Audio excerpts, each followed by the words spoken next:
Pull up a chair. Turn off that main overhead light. Yeah, that one. Let the shadows creep out of the corners a little bit. You asked for the heavy stuff. The stories that stick to your ribs like cold grease. We're going deep into the American suburbs tonight. You know the places. Perfect lawns, two-car garages, picket fences hiding whatever rot is happening inside the house. These aren't jump scares. These are the slow burns that make you double-check the deadbolt at 3 a.m. Let's start with a classic. You think you know this one. The babysitter, the phone calls. But you haven't heard it like this. This version has teeth. The painted smile in the den. It was a cavernous house out in the nicer part of the suburbs, one of those cookie-cutter McMansions where every room feels just a little too big and echoes a little too much. Sarah didn't mind. The money was good, the kids were asleep by 8, and the parents had cable with all the premium movie channels. Mr. and Mrs. Gable were the kind of aggressively normal suburbanites you see at PTA meetings. "Help yourself to anything in the fridge, hun," Mrs. Gable had said, smelling faintly of Chardonnay and expensive perfume. "Just don't go in the basement. Richie is remodeling down there, and it's a mess of drywall dust." By 9 p.m., they were gone. The house settled into a heavy silence, broken only by the hum of the oversized refrigerator and the distant sound of traffic on the interstate highway miles away. Sarah situated herself in the den, a massive family room on the ground floor situated at the back of the house. It was sinking deep into twilight outside. The den had floor-to-ceiling sliding glass doors that looked out onto an expansive, pitch-black backyard. It felt like sitting in an aquarium at night. She was illuminated, and everything outside was an inky void watching her. To make herself feel better, she pulled the vertical blinds shut. They were those cheap plastic ones that rattled if you breathed on them too hard. She turned on the TV, flipping past late-night infomercials until she landed on an old rerun of Friends. She was about 20 minutes in, laughing at Joey, when she noticed it. In the corner of the den, near the unused fireplace, stood a statue. It was life-sized. A clown. Not a fun circus clown. It looked ancient, like something dragged out of a Depression-era carnival that had burned down. The paint was peeling on its porcelain face, a chipped red nose, grease paint white skin that looked yellowed by nicotine smoke, and a painted smile that stretched too wide across its face, showing jagged, painted teeth.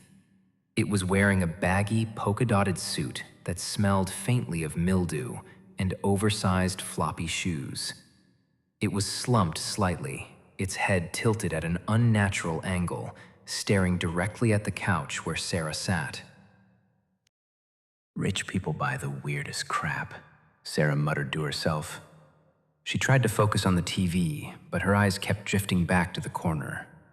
The statue's painted eyes seemed glassy in the television's flickering light. It felt obscene having that thing in a family room. It felt wrong. Around 9:45 p.m., the landline phone in the kitchen rang. It made her jump. Nobody used landlines anymore except telemarketers. She paused the TV and walked into the kitchen. The caller ID just said, "Unknown." She picked it up. "Hello? Gable Residence?" Silence. Not dead air, but an open line. She could hear someone breathing. It wasn't heavy, perverted breathing. It was soft, wet, and rhythmic, like someone sleeping right next to the receiver.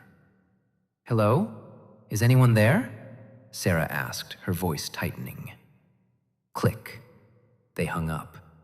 "Freaks," she mumbled, hanging up the phone. Her heart was doing a little double tap against her ribs. She went back to the den. She sat down, grabbed a throw pillow, and held it to her chest. She looked at the clown in the corner. Had it moved? No, of course not. It was just the shadows shifting from the TV light. But the head seemed tilted just a fraction of an inch more to the left. 10 minutes later, the phone rang again. Sarah let it ring 3 times before snatching it up. Look, whoever this is, I'm calling the cops. Stop calling here. The breathing was louder this time, more excited. Then a voice. It sounded like gargling gravel. Have you checked the children? The blood drained out of Sarah's face. It's the oldest cliché in the book, something stupid teenage boys do to scare their girlfriends. But hearing it, alone in that massive house, made her skin crawl. Who is this? She demanded, trying to sound tougher than she felt. Have you checked the children? The voice was flat, unemotional, like a recording. Sarah slammed the phone down. Her hands were shaking. She grabbed her cell phone from her back pocket to call 911, but she hesitated. What if it was just the neighbor kids messing around? The Gables would be furious if she brought the cops to their house over a prank call. She decided to check the kids upstairs, just to be sure. She walked past the den. She didn't look in the corner. She couldn't bear to look at that painted smile right now. Upstairs, everything was fine. The 2 little kids were sound asleep, soft mounds under their duvets. The nightlight cast a safe, warm glow. She felt foolish. It was just a prank. She went back downstairs. The house felt even bigger now, the shadows deeper. She walked back into the den to turn off the TV. She was just going to sit in the kitchen with all the lights on until the parents got home. Pause. Once.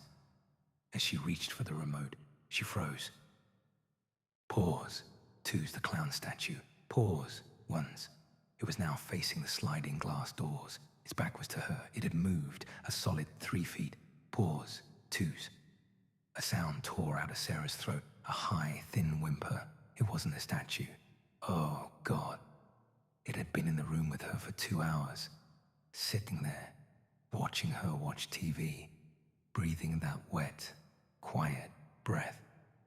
She backed out of the room slowly, her eyes locked on the polka-dotted back of the figure. As soon as her heel hit the kitchen linoleum, she spun around and grabbed the landline. Her cell phone felt too flimsy, too unreliable. She dialed 911. There's someone in the house, she whispered frantically to the dispatcher. I'm babysitting. There's a man dressed as a clown in the den. He was pretending to be a statue. Okay, honey, stay calm, the dispatcher said, her voice steady. We have units nearby. Are the kids okay? Yes, they're upstairs. I'm downstairs. He's in the den. Stay on the line with me. Get out of the house if you can. I can't. The front door is right past the den entry. He'll see me. Suddenly, the landline went dead in her hand.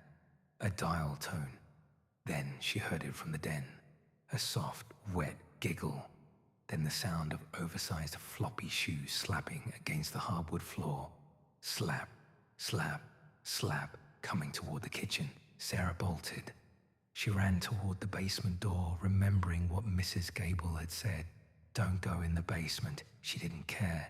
She wrenched the door open and threw herself down the dark stairs, slamming the door behind her and sliding the deadbolt home, just as a heavy body slammed against it from the other side. The doorknob jiggled violently, then pounding. She scrambled down into the darkness, hiding behind stacks of drywall and lumber, breathing in dust, listening to the man upstairs pacing back and forth in the kitchen. It felt like hours before she saw the flashing blues and reds of the cop cars reflecting off the basement windows. She heard the front door kicked in, shouting, "Police, show me your hands."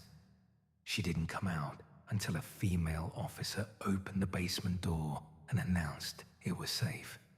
Sarah was sitting on the back of the ambulance, wrapped in a shock blanket, when the Gables pulled into the driveway in their luxury SUV. Mrs. Gable was hysterical, running toward the police. An older detective came over to talk to Sarah. He looked tired. "We got him," the detective said. "Guy is a real sicko. Escaped from a state psych ward 3 days ago. Been hiding out in the neighborhood." Sarah looked past him, watching them lead a handcuffed figure in a polka dot suit into a squad car. The paint on his face was smeared now, running down his cheeks like bloody tears. Mr. Gable was talking to another officer near the front porch, looking bewildered. The detective sighed. "You did good, kid. You got lucky." "Lucky?" Sarah managed to choke out. "I sat in a room with him for 2 hours." "Yeah, but we listened to the 911 tape," the detective said, rubbing the back of his neck. "We traced the calls he made to the house earlier." Sarah frowned. "What do you mean?" "He was calling from his cell phone, right? While he was sitting in the corner." The detective shook his head slowly. "No, Mum. The calls weren't coming from inside the house. He had a partner. The partner was making the calls to distract you, to keep you on the phone." The detective pointed toward the second-floor window, the children's bedroom. The calls were coming from the upstairs extension. The partner was already under the bed in the kids' room when you went up to check on them.